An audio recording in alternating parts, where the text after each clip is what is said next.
Hi, it's Amy Rofail with the Jerusalem Connection Report, Friday Red Alert, November 20. In the wake of the November 13th attacks in Paris, the free world has now more than ever had the keen awareness and up-close personal experience with militant Islam. This awareness is something the Israeli population has been feeling for many years, and specifically on a daily basis in the last 2 months. This face-to-face level of terrorism is sometimes called murder or attempted murder by some circles, but it is anti-Semitic, anti-Christian, anti-West, anti-free world. It is a shame that it takes the Parisians this same level of personal pain to recognize what the Israelis are going through, and for the West to jerk awake to the fact that militant Islam is not about Western political policies, Israeli settlements, Americans not being nice or fair to the Arabs or Palestinians in the last several decades. Instead, is a systemic hatred and intolerance to anyone who does not follow their strand of fundamental Islam. Yet, certain leadership circles, including the Obama administration, will not recognize this for what it is. They view it almost as isolated criminal acts by disgruntled young men. Obama's own words regarding the Paris attack was that it was a setback in the containment of ISIS, whereas Hollande declared it an act of war. Interestingly, many in the West are agreeing with this act of war statement, and in fact, ISIS would agree with this statement. They have said it was an act of war. Yet when Benjamin Netanyahu makes the same claim about the same terrorist attacks that happened in his streets in Israel, he is chided for it. So what's my point here in reiterating the news that you've all heard in the last week or so? My point is that the BDS movement, coupled with liberal philosophies in the media and academia, wherein they spend so much time demonizing Israel and blaming it for the untrue persecutions, occupations, or violations that they have seen in the Middle East, that this has left an open breeding ground for ISIS to move into the rest of the world, primarily online among disenchanted young men.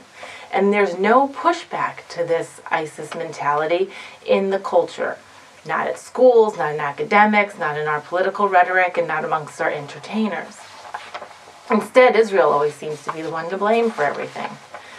So what I mean is, while everyone is chanting down learned Jewish professors trying to have an intellectually honest debate about the issues that face the Middle East, the Palestinian people, and other Arabs, and schools are trying to quell free speech in this regard by instead offering protests that rally untrue Palestinian issues, and students want so-called safe zones because they don't want anybody to talk about things that make them feel uncomfortable, that this leaves the door wide open for a true security threat and the wide open door for ISIS militants, even ones that are self-learned online, to come into our free society and our venues. Therefore, the safe zones that we need are not against the war of ideas, the war of words, the war of debate, which is usually a good thing. We actually now need safe zones for our own physical security in entertainment venues, malls, shops, and libraries, because ISIS has infiltrated the West. And because everybody's heads were in the sand and they didn't want to talk about the realities, the cold and uncomfortable truths about the doctrine of fundamental or militant Islam, out of fear of being politically incorrect, and the bandwagon is always to blame Israel for everything anyway, we never faced the true problem child, which has now grown up to be an armed, organized militant army, spread like a cancer across the world in our greatest cities. I see social media posts that say things like, the West must make peace with Islam. Just like for many years I've seen statements in various forms that Israel must make peace with the Palestinians. Both these arguments are actually backwards.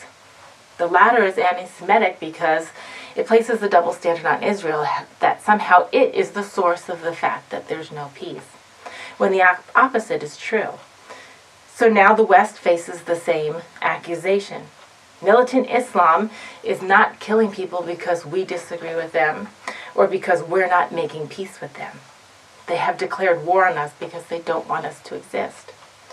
This is the situation that Israel has been facing for decades, and the perspective that they've been battling in the news, in academia, in general politics, and that somehow terrorism is the result of their actions, the West actions, a reaction to an unfairness that free societies with human rights protections and legal systems, democracies with open expressions of ideas and economic systems, that somehow they have caused the terrorists to be who they are and do what they do. John Kerry just about said this as much as this in his speech to the U.S. Embassy in Paris just a few days ago. So even with the bloodshed, this altered state of reality and the logic of assessing even the most recent world events still remains. And my correlation is that this anti-Semitic bias in the media, in the political realm, and in academic circles that we've been discussing for months now has actually been fostering and opening the gateway for the cancer of terror to move across the free world. It moved past the streets of Jerusalem and into the streets of Paris, and dare I say, will probably end up in the streets of New York. My point is that it's all connected. Until next week, Shabbat Tov. Have a good week. Shabbat Shalom.